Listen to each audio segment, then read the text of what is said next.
Hallo alle Laagvelders, dit is Natasha C. En soos julle kan sien is my quarantynehare al so groot, dit is nou al in 'n kopdoek. En daar waar julle almal in julle huise sit en julle wonder oor die toekoms en wat alles gaan gebeur, wil ek vandag net vir julle 'n klein ietsiekie sê en ek hoef niks te preek nie, ek hoef niks te sê nie, almal weet wat hulle moet doen en ons hou duimvas almal hou by die reëls. Maar in hierdie tyd, alhoewel ons geseënd is, vergeet ons partykeer.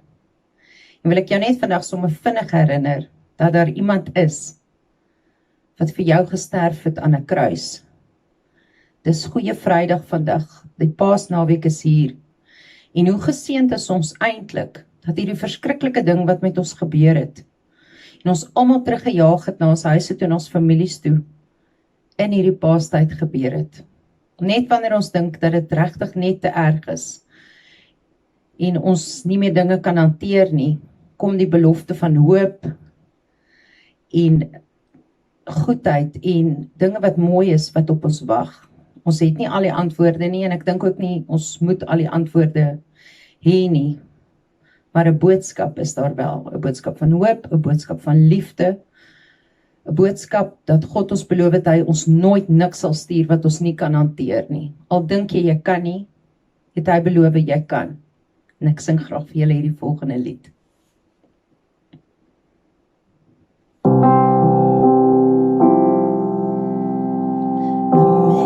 Amazing grace, how sweet the sound that saves a wretch like me. And I once was lost, but now I'm found.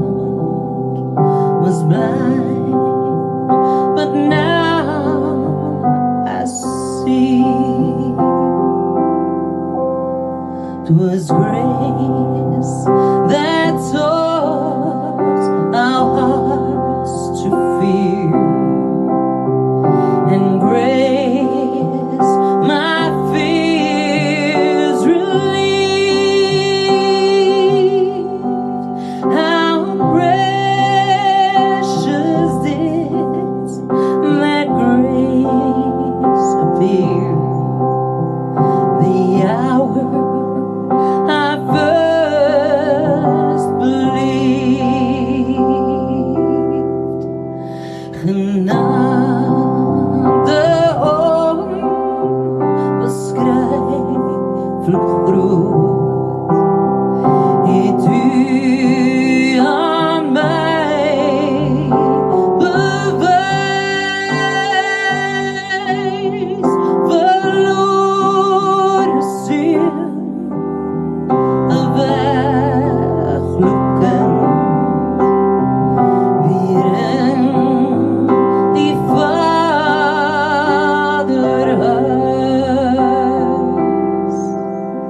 Pas julle mooi op in hierdie tyd, mense. Hou vas aan jou geloof en weet, ons sal hier aan die ander kant uitkom. Ek stuur vir julle liefde en groete en 'n geseënde mooi Paasnaweek. Mwah!